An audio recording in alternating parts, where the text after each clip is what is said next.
ആഹാ പൊളിഞ്ഞോ, ഈശ്വര രക്ഷപ്പെട്ടു. സൂര്യ, ശുക്രനാണ് ഇപ്പൊ മുട്ടിൽ വന്ന് ഇടിച്ചിരിക്കുന്നത്. ചെറിയ ചളുക്കാണെങ്കിലും വലിയ ചളുക്കിന്റെ കാശ് ആ ചളുക്കളുടെ നിന്ന് വാങ്ങുന്ന കാണിച്ചു തരാം. കോമള തടയരുത്. വെളിയിൽ വാടാ തിരുട്ടനായേ. என்ன விஷயம்? നീ ബാക്ക് സീറ്റിൽ ഇരുന്ന വണ്ടി ഓട്ടരുത്. പിന്നെ എപ്പടി ഇടിക്കാതിരിക്കും? ഞാനല്ല സാർ വണ്ടി ഓട്ടിയത്. പിന്നെ யாரு? മാടാ. മാടാ? മാടം അല്ല സാർ, മാടം. என்ன பயந்து உள்ள இருக்கியா? வாடி, வெளியில வாடி, இறங்கி வாடி.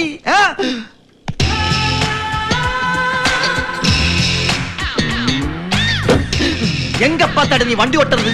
சொல்லடி, என்னடி ஒண்ணுமே பேசாம இருக்கிறது? நீ ஊம பையனுக்கு உரியாட பொண்ணா? சொல்லடி. ஏய், மரியாதையா பேசு. என்ன டீன்னு கூப்பிடாத. அப்படி கூப்பிட நீ என்ன செய்யுமடி? ഇത് പറഞ്ഞാ പോരായിരുന്നോ? ഇല്ലെങ്കിൽ ഇവന്റെ എഴുതി കൊടുത്തു വിട്ടാ പോരായിരുന്നാ? സൂര്യ, ഇതൊരു പാവം കുട്ടിയാടാ. ഞങ്ങൾ നമ്മൾ നേരത്തെ അറിയുന്നു. എന്തായാലും കോംപ്രമൈസ് ആയി. ഇവിടെ വാടോ. അപ്പൊ മലയാളിയാ? എനിക്ക് വയ്യ. എന്താ പ്രശ്നം? എന്റെ കാറിന്റെ പെയിന്റ് പോയി. അത് പിന്നെ എന്റെ വണ്ടിയും വന്ന് ഇടിച്ച പെയിന്റ് പോവാതിരിക്കോ? അതിന് കാശ് വേണം. കാശാ? എന്റെ വണ്ടിയുമ്പോ നിങ്ങളുടെ വണ്ടി വന്ന് ഇടിച്ചിട്ട് കാശ് വേണമെന്നാ? ആരുടെ വണ്ടി ഇടിച്ചാലും എനിക്ക് കാശ് വേണം. അയ്യോ, ഇതെന്ത് ന്യായം? ഇതാ ഇവിടുത്തെ ന്യായം. കാശ് ഇടണോ?